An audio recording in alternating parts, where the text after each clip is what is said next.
Hello everybody and welcome to my round number 4 in the Infinite Mana Season 2 League Grand Swiss event.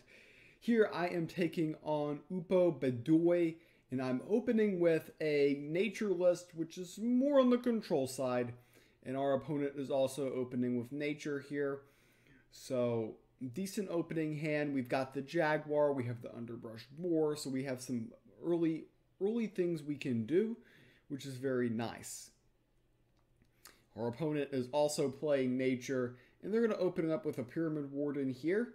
So overall, we get the Jag, and those two are basically destined to trade. This is typically how it ends up going. The turn 1 Pyramid Warden is a solid open from our opponent's perspective. But I can potentially play a Lightning Strike on it, for instance, next turn if I would like, but then I get nothing back from the Void, and that never feels particularly amazing.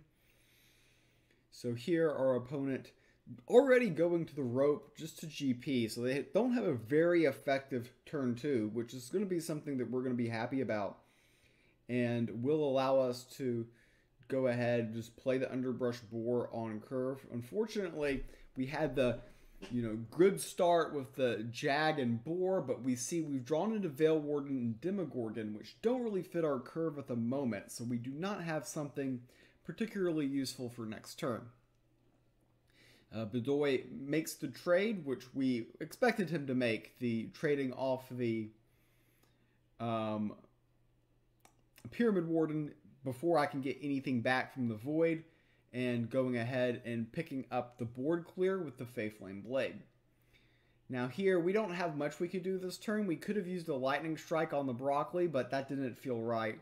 So we just go ahead and drop the Beetle and use the God Power. Might as well collect 1 health. And unfortunately for us, our opponent has an Underbrush Boar, which handles the Beetle very nicely from their perspective. And next turn, we're going to be forced to play the Veil Warden Minotaur. We actually have the option of playing Barksworn Hunter, but the problem is if it hits the Marshwalker, I don't really feel like we've accomplished anything, and that just is overall a bit awkward. But we have the Veil Warden come into play. We see the Underbrush goes face. I don't think that's where he was aiming. I think if he could have hit my Veil Warden and then just 8 points of damage, that probably was the line that he was going for. But now he is going face, buys the Battle Oryx for additional board presence, and goes ahead and plays a Badger. And unfortunately for us, we've got 2 Barksworn Hunters, neither of which accomplished too much in this particular situation. So we're just going to go throw it out there and see where it goes. It's, a random minion for sure. And we go ahead and peel the 3/3, which was actually probably the best case scenario, because then we could take out the Marshwalker. And then the last one doesn't hit the 1 out of 3 to hit the Underbrush Boar. However, their Underbrush Boar is left with the 50-50, which they end up hitting, which that might end up being a critical moment in this one for sure. They get the Feral Shapeshifter in play and the Vanguard Axewoman, and now here we have a decision. I could play Barksworn Hunter, but if the Barksworn Hunter hits the 4/4, then it doesn't really feel like we accomplished anything. So we're just going to go ahead and keep things simple, keeping things simple being Lightning Strike, and just, activating the God Power here. It's an awkward hand here. We're a little bit behind on the board, and now they drop a Veil Warden, which isn't super pleasant. The Lightning Strike top deck has to be pretty tempting, and we're going to go ahead and do that. I mean, ideally, if I could play the Malfunctioning Servitor and transform the Veil Warden, we would have felt pretty good. But that was a 1 in 3 prospect, and you're not going to get rich by making 1 in 3 prospects unless you're very lucky. So there is that here. But overall, we feel pretty decent about the situation. We know we've got Demogorgon coming online pretty soon. The hibernating Ursine is big, though we know that that our opponent just got a 7-drop as well. So we will be seeing that. They're going to pack Succession into a Silk Spite. The Silk Spite itself doesn't really accomplish too much, in my opinion, because at the moment they're not healing and they're not getting the tiny minions in play. I decided to lead with an 8/8. Honestly, I have my opponent on I had him on Lightning Strike, but he had Albino Hydra. So that was one thing. If he had Lightning Strike, he had to play Lightning Strike and play and attack, but he had Albino Hydra, which effectively is very similar to a Lightning Strike type of situation. So the Demogorgon comes out there, and we're a little bit concerned that it's just going to get peeled by something like a Lightning Strike. But there's nothing much we can really do about that either. And we've got the second demo. If the first demo lives, then we're going to get a lot of value off the second demo, and we can easily be crawling back into this game. So while it felt like we were on the back foot a lot here, it feels like a situation where we can come back and we can get back in this game and get it generated into the correct direction. Our opponent here living on the rope once more, because they've got to live somewhere apparently. And they are going to continue the rope and then just GP, which is a very, what I would call, uninspiring turn. And now they're still thinking here, and ultimately they're going to end up purchasing from the Sanctum. Though they did this wrong, they should have played the Rune of Sight first, and then figure out what to do with their mana. Instead, they just do this here. So I've got 2 lines that I can take here. I can either kill my own demo and keep the demo in my hand while wiping the board effectively with Enchanted Vines, or I can just play the second demo. It's just hard for me to resist playing a double Demogorgon when I get the opportunity to, because the opportunity doesn't come up that much in a control nature list. So we see the Underbrush Boar and the Sip from the Spring, which is a unique card, and they're going to combo that with Wildfire. So a huge turn for my opponent here, and this is pretty much going to force my hand. I think I have to give up the Demogorgon now. Now the question is could I get away with Barksworn Hunter? And the answer is yes. So maybe I should have kept the Enchanted Vines in hand. I don't know. That was something I could have definitely done a little bit differently.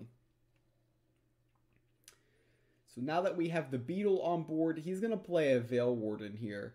And I remember this next turn for me, I made some huge play mistakes, and we'll go ahead and talk this through. So here, I would really like to play the Malfunctioning Servitor onto the Veil Warden. So here, I rush, and I'm like, okay, I grab the Form Power, and then I remember, oh wait, if I have the Malfunctioning Servitor in hand, then the Malfunctioning Servitor doesn't really accomplish much. Is my main point, because we can't guarantee that we're going to hit the primary target.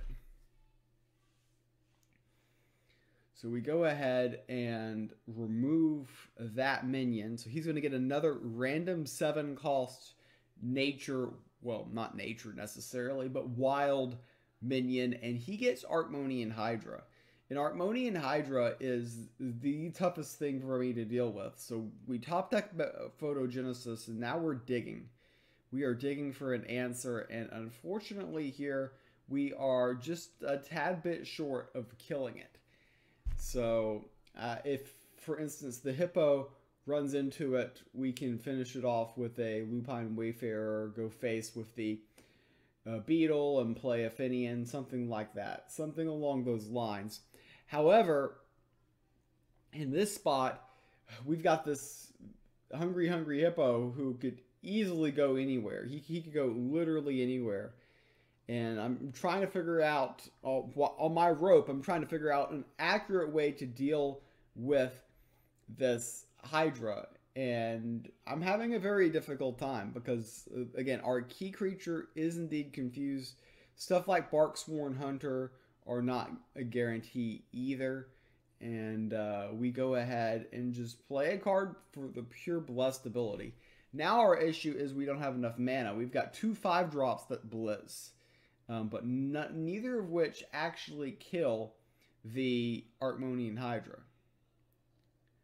So we go ahead and we play the minion, which is a line, and now I'm slightly worried about card overdraw because I had 9 cards in hand. So we go ahead and play the Apple Boy to get cards out of my hand.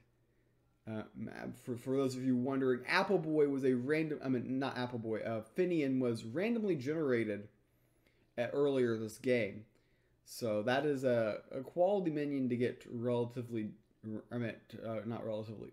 generated for sure. So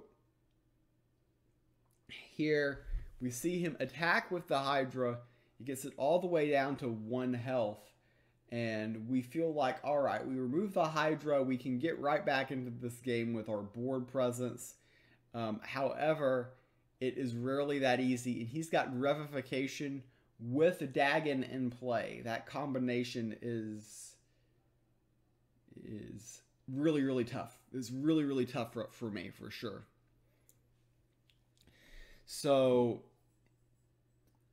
yeah, this game, the Archmonian Hydra has turned the game, and if you look back at that critical turn with the angry hippo, if we make trade, then good things would have happened, and but unfortunately for us, that was not the case. So here I'm debating on what I should play here, and honestly probably should have taken the 1 out of 6 with the malfunctioning servitor and just prayed, but it is not particularly a pleasant situation because we're really grasping at straws here. I decide that I can guarantee getting the Dagon off the board, which, I mean, it is what it is. And this will let us acquire the Rune of Fire, but we still can't kill the Archmonian Hydra, which is going to be a problem because those Hydra heads, they just keep spawning, and that is going to be very annoying. We have our wide board. They're just going to go face, and then boom, sudden bloom, and that is going to be unpleasant for us because yeah, that is a lot of overkill damage. And the Archmonian Hydra is going to remove that. And it just feels like that Archmonian Hydra was truly the turning point in this game. Unfortunately for me, it is the turning point that spelled doom for myself. But I feel like if he doesn't stick the Archmonian Hydra, if he doesn't generate an Archmonian Hydra off of the Veil Warden, I think we're really favored here. Could maybe want to be critical on something. My lightning strike uses earlier in this game was harsh for myself, but yeah, compost charm there, and here we're just trying to make the odds 1 in 5 to hit the Archmonian Hydra, but we do not, and the twin strike and the overkill is going to be enough for our opponent to get the win in game number 1. So now we go into game number 2. Game number 2, after losing game number 1, this is a must-win situation really for my tournament life. We've already lost 1 match. We are 2-1 entering this one. It's a long shot to get to top 8 from where we're at, But the scenario is pretty simple. Just win every match. And then 7-1 will get there. But that's easier said than done. And our backs are truly up against the wall. We are going back to Control Nature. Control Nature being the deck that we lost game number 1 with. And apparently we don't learn our lesson. But we get a decent opening draw here. We get the turn 1 Marshwalker. Worst case, we've got a turn 2 Beetle, and that's fine. I elect to conserve my pip because I think in this matchup, there's usually going to be a situation where I can get more value out of it. They get the Master Tack, but hey, look, we top deck the perfect anti-Master Tactician card. We get the Underbrush Boar. He's going to go in there, and he's going to do some work onto the board for sure. Now here, our opponent is going to go ahead and play the Odie. Now, we're trying to make trade, but unfortunately for us, unable to successfully trade the Underbrush Boar into the Odie. And, you know, last game we had some key RNG moments go against us. And, you know, it's difficult. It is certainly difficult. We re-queue nature, and then it keeps happening to us. So the Underbrush Boar missing the Odie could potentially be a huge moment in this game, because that Odie is going to act as stat cost reduction for his hand as well.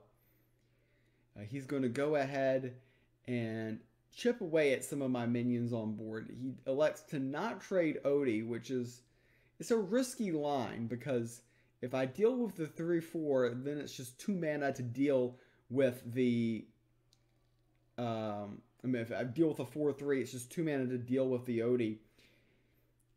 Which is why that maybe he should have traded for like a Marshwalker or something there. I don't know.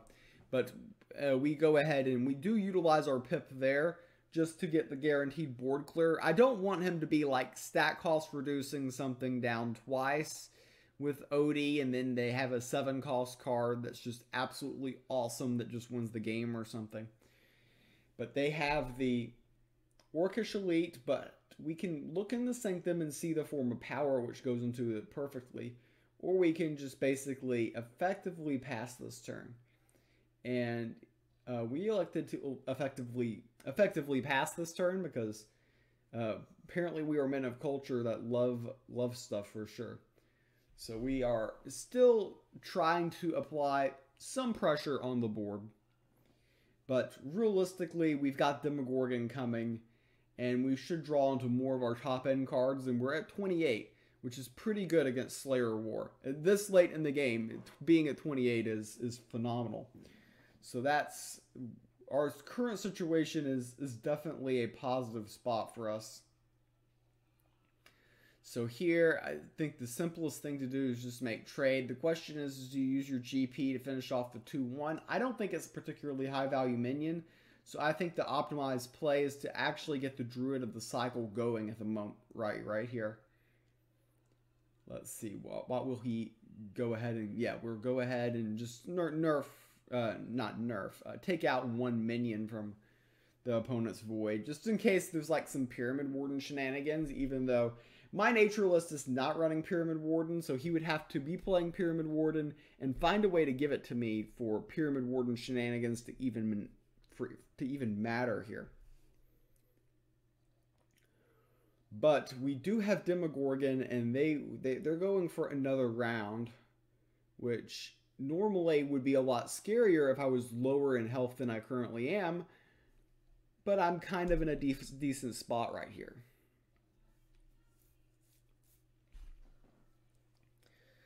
So our opponent is going through the process of thinking here, which is good. They're living life on the rope, and they go ahead and they do make trade indeed, and buy the Card Shark.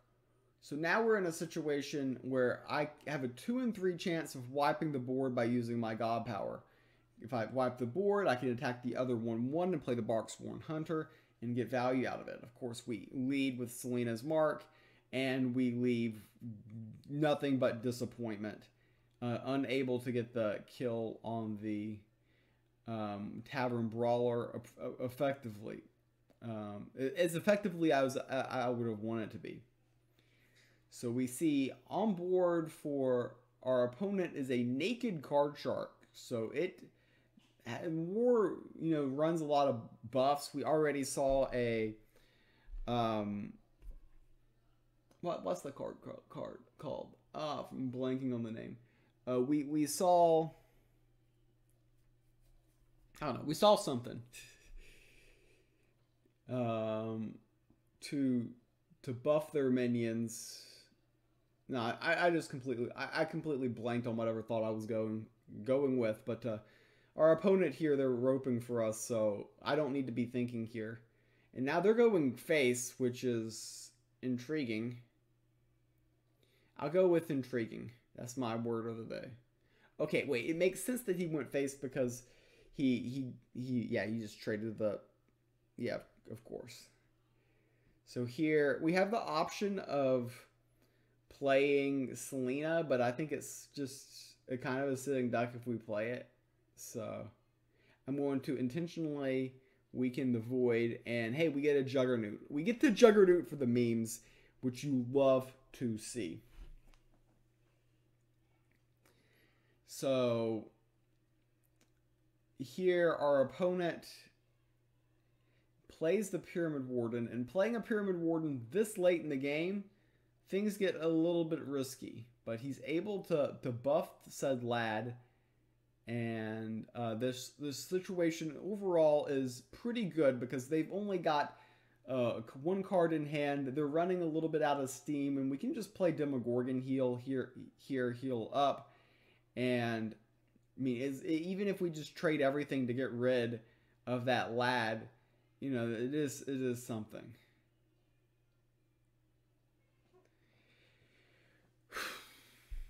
So here, our opponent is going to continue roping us. I should be doing this at 2x speed because I'm literally falling asleep rewatching this game. And their lad was asleep, so they couldn't attack with it. And we top deck Pack Succession. So Pack Succession plus Underbrush, we should be able to kill the lad. And then we're going to give up a lot of resources to kill it, but it's going to be worth it. And we get Veil Warden, which is a great card because it generates a 7-drop right there. And we will be able to go ahead and make trade right there. And we get Underbrush Boar back. Our opponent only has one card in hand. We're at 30, and they find the concede button. So now we're made it to game number 3. We are going out with Control Light. Our opponent has switched from the deck that they were playing the previous round, the War List. They are gone to a Death List here. Our deck is Control Light, so a lot of people are familiar with that in the meta. It's very, very exciting and known for killing people very, very quickly. Okay, maybe not. This deck takes a bit. Notice the floating two mana on turn 2 is a classic line that Control Light likes to have. I'm not playing this deck because it's exciting. I'm playing this deck because my back is up against the wall and I desperately need a win. Can Control Light get us the win when we need it? We do have a Diamond Inescapable Duty in hand, which is pretty exciting, I would have to say. But they're going to sit back and they're not going to do much. I'm going to sit back and I'm not going to do much. And I think as we both just sit here and not do anything, this probably favors me. I mean, probably. I don't know for certain, but I think it does. So here they can continue attacking my face. I can continue healing my face. They will accumulate favor, and I will accumulate time to get to my Demogorgons. And I think that's a good deal for me, actually. Surprisingly a good deal for me.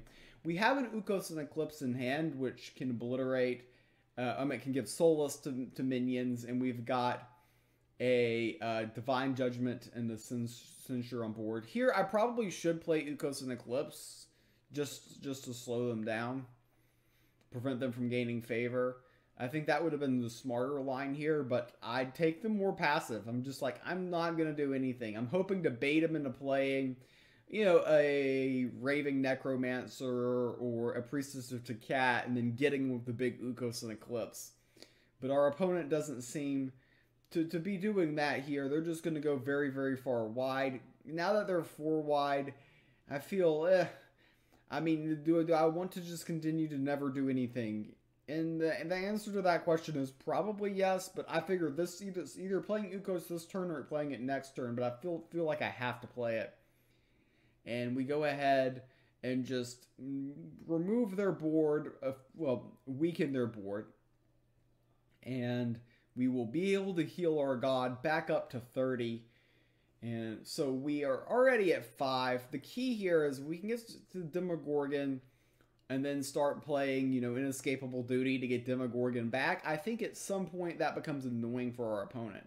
Unfortunately for me, Lips Are Sealed is like completely a dead card. There might not be a more useless card in my list than Lips Are Sealed. They're going to go ahead, get that Vile Reaver in play. We're going to top deck Parthene Proscenium. Our opponent really should go out of the way to remove that minion from the board because it is the heart and soul of potential winning chances. I can heal myself every single turn. They can deal 3 to it very easily, but if they've got another Vile Reaver, they will be able to remove it. They elect to just ignore it, which is interesting. I believe that's definitely incorrect. And they're going to pick up the Wind Up Roller from the Sanctum to try to get us to get closer to overdrawing. But we will not overdraw immediately, so ultimately did they accomplish much? I don't think so. So we draw Guild Enforcer. Guild Enforcer can be pretty annoying. It's kind of one of those creatures that he has to remove. Because if he doesn't kill it, then we're going to be able to heal that guy every single turn. And that's got to be very annoying. So we get the Guild Enforcer down in play. We're posing the question to our opponent.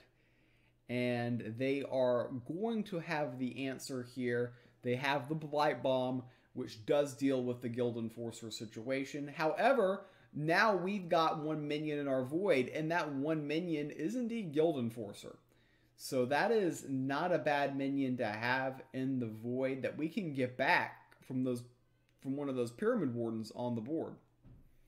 He plays Vile Reaver again, which he's done multiple times this game now. And for some reason, he doesn't want to run into Parthene Proscenium. Getting rid of that structure, I would think, would be a key strategy for my opponent into getting back into this game. Instead, he continues to ignore it every single turn, which I do not think is particularly smart from their point of view.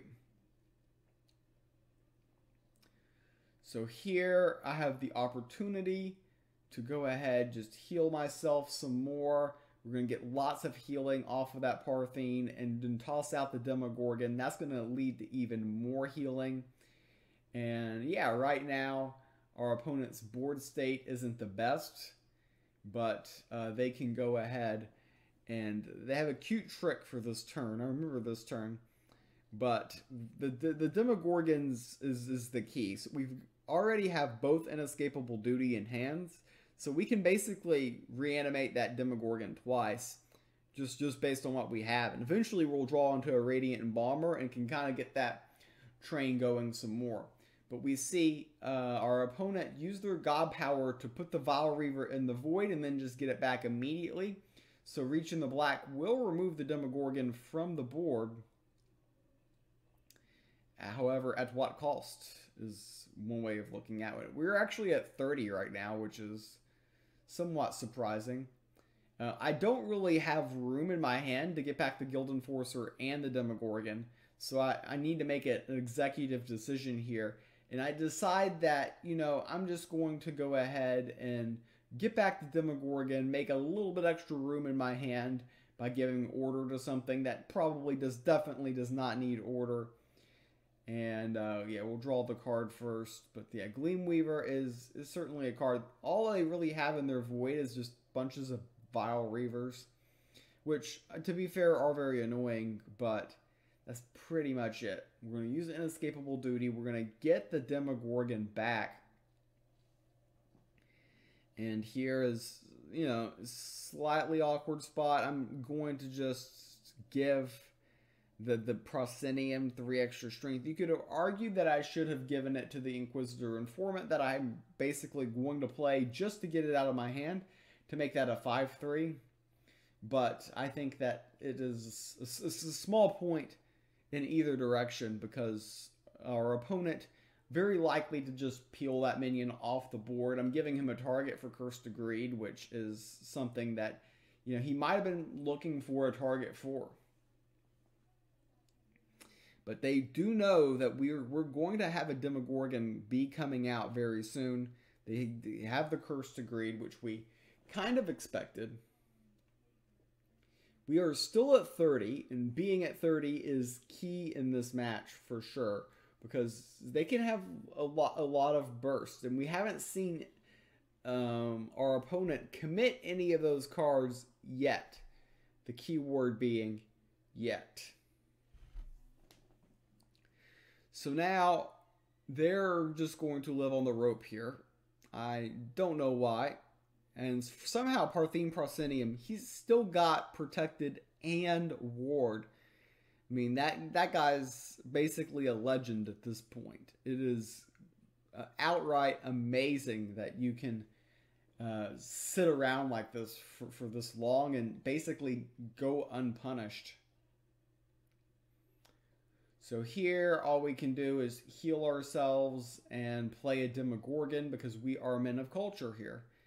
Also, if they kill the demo, we can get the second one back from the void with the Inescapable Duty. So now, our opponent here, they're a little bit on the ropes. I would say this is going very, very well. They're going to try to execute some sort of one-turn kill at some point of this game with probably double Priestess of Takat and Land of the Dead. But as long as they don't kill me in one turn, I think they're going to have pretty difficult time of escaping the spot. So they get the Pharaoh's Heirloom, and the Pharaoh's Heirloom will help them chip away at the Pyramid Warden. I believe that's their goal. I mean, I just assume that is their goal because the Pyramid Warden is going to cause some problems. But they go ahead and they don't get rid of the Pyramid Warden. We do get Lysander's Mercy. Lysander's Mercy can particularly be useful for some of those matchups where you're going to fatigue, control magic stuff, you know, etc., etc. So here we just want to clear out space from our hand. And that's a full strength 6/8 Demogorgon. It feels like we're taking control of the game. We're taking control of the board here. And that's what you like to see at the end of the day when you're playing Control Light. We've got a Gleam Weaver in hand. We've got an Inescapable Duty in hand. We've got Anti-Relic in hand. We can give stuff order. We can even hit the Emergencies kill switch, which is Lysander's Mercy. So this is not an enviable position for Upo Badai to be considered in, because we're just in a little bit of an awkward spot for sure, or they're in a little bit of an awkward spot, I should say, and they're going to be able to kill the Demogorgon, which quite frankly is very impressive. So they kill the Demogorgon. However, there's only 2 minions in my void right now, Demogorgon and Guild Enforcer. So by using Parthene Proscenium's ability to gain +3 strength, I'm going to be getting back either Guild Enforcer or Demogorgon. And I have an Inescapable Duty as a backup plan as well. So yeah, we do this. A little bit of an order of operations mistake. I should have done Censure plus Divine Judgment first to eliminate the Raving Necromancer. So I took 1 extra point of damage there than I needed to. That is worth noting for sure. I'm not saying that we're not going to find a way to get it back, but we usually do. Especially with Parthene Proscenium just not going anywhere, that card has got to be insane right now. So our opponent, they're going to go ahead and Neferu, which will get rid of some of the board. And they have the option to buy the Form of Power from the Sanctum. That and God Power will get rid of the Demogorgon, which is what they wanted to accomplish. And here we draw CERN. CERN is okay, but doesn't really accomplish what we would love to accomplish here. I have the option of getting back the Demogorgon from the Void, and I definitely want to do that. The question is what do I want my other card to be? And I'm going to take a Inquisitor Informant. The idea behind taking an Inquisitor Informant here is because I can play it the same turn. It's not that it's a better card than Guild Enforcer necessarily, it's just that I can play the Inquisitor Informant now and not overdraw. Getting the 4/5 on the board, slowing our opponent down, seems like to be a win-win. And yeah, that Parthene Proscenium has done work. Keep healing myself, keep healing chat, keep healing everyone. It's been going pretty good for anybody who's a big fan of that. So here, next turn, we're just going to drop a 6/8 Demogorgon and then be like, hey, what are you going to do about it? We just like dropping big demos at the end of the day. And to be fair, it's probably a decent strategy. And they've got the Skull Scepter. Of course, we're holding 2 Vesper of Concessions. So we're not going to allow that Skull Scepter to get any air to breathe. We're just going to go ahead, remove it. And it's going to be a little bit disappointing for Bedoy. But, you know, it is what it is. They're the ones who attempted to play zombies, or not zombies, you know, are attempting to play this Nubians into me. So we're very well in control of this game, seemingly. However, looks can be deceiving. And they are holding a lot of cards. They have a lot of stuff in their Void. And they're going to be getting up to 9 mana very, very shortly, which will be problematic when they achieve that.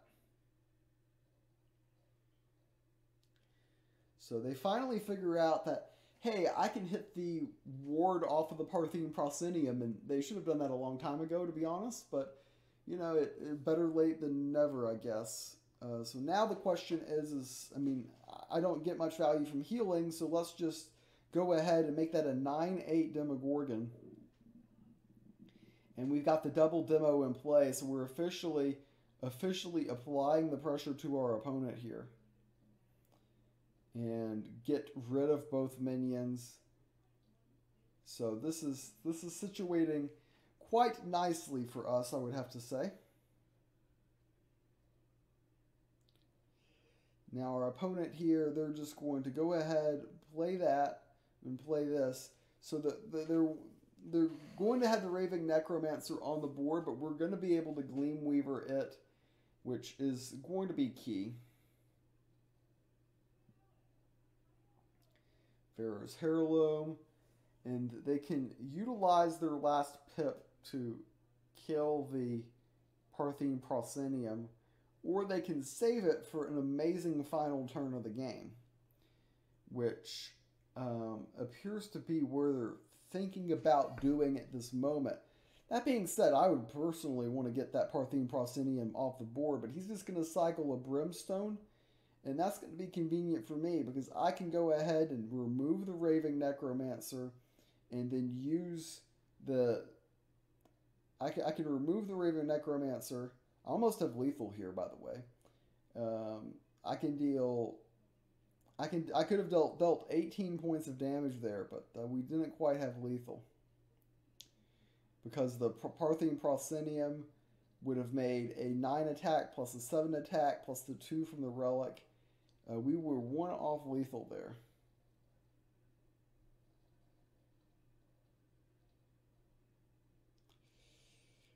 So we just go face, we threaten lethal next turn, and everything is good, right? Well, here we make a critical play mistake. He's got those 2 Anubians on the board, and I really should peel them, or should have peeled them and then attacked. Instead, we play Guild Enforcer and just like, what can he do?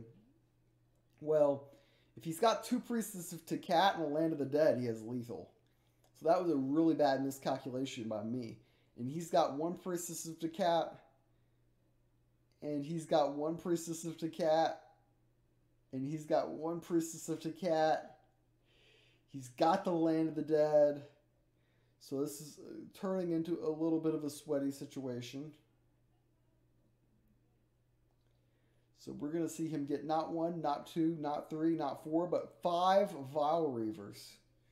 That's diversity right there. And that will be able to peel off the Guild Enforcer from the board. However, we have a lot of other damage out there with the double demo that is threatening lethal. And our opponent, I think, knows that. And this is their fancy way of resigning. So we get through that match. It was a tough one. We lost game number 1, battled back. It was a bit of a struggle, but hey, a win is a win. And we advanced to 3-1. And this tournament, 7-1 is probably the magic number to guarantee a top 8 spot. And there's scenarios where 6-1-1 may get in, but we pretty much need to win out. And this was the second in the quest for 6 games, for the second for the quest of 6 matches in a row. Thank you for tuning in, and I'll upload my next coverage the next time I have my match.